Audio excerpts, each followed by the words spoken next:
Welcome back to Sports Edge, and look who's joining us. North Haven baseball coach Bob DeMayo. Congratulations, Coach. Right, thank you. Unexpected state championship. And I only say unexpected because you guys come in as a number 22 seed, and then you go and win the whole thing. We didn't have a good second half of the season. We dropped 6 out of 7 of our last games, and kids never quit, never got down. In fact, we also lost a couple of players in that stretch, and they were ready for the tournament. They were tough the other night. You got in a couple bases-loaded situations. They always seem to find a way to get out, whether it's a double play with a throw out from left field. What did that show you about your kids? That's the kind of kid they were. They're quality kids. They're not intimidated by anything, and they know they can, play defense in the tough situations. So I am going to ask the question that you've been getting you've been getting every day since that championship. 57 years. 57 years you've been coaching, right? Yep. So you're going to keep going? Would this be a great time to ride off into the sunset? A lot of people said to me, you could retire now, and what a time to retire. And I look at it and I said, I had a lot of fun this year.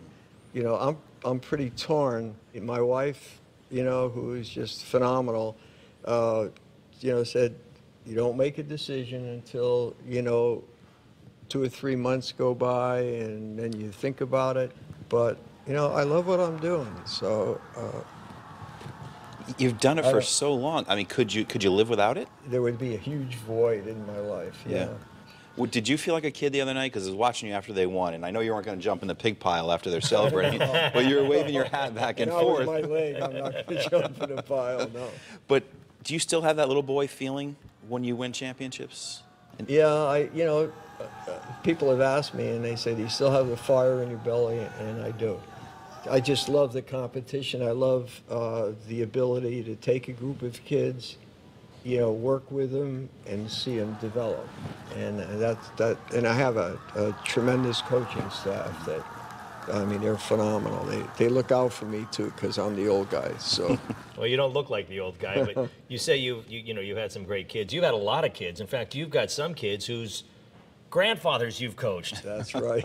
I mean, when you stop and think about that, that's mind-boggling. Yeah, I think about it and I say I should feel old, and I don't for some reason. That's great. Yeah. You coach football as well. I'm sure a lot of players say what you meant to them, but what if all the players meant to you? I've got a lot of nice compliments. They come back and they talk about, life situations and the whole bit. Mm-hmm. And, excuse me, because when I think about it, I choke up a little bit. When you can coach, you can coach. You actually coach track and field without knowing anything about it. And you said, hey, I don't know anything about this, help me out. And you guys go 7-2. You have to make sure that you can communicate. And that's what I check on all the time. Am I getting, my message across? I'm not a quiet coach. I've been a psychology teacher, too, with hundreds of kids or whatever, 5 classes a day. And I've always coached with the idea that it's behavioral psychology. You reinforce good behavior and you don't reinforce bad behavior, and I'm on them all the time. Then it's an exhausting type of coaching, but I feel it's an effective psychological theory, and it's effective on the field as well. Thank you so much for coming in. We look forward to seeing you out there at least another year, maybe another championship. Okay. Coach, thanks so much. I appreciate it. All right, Coach.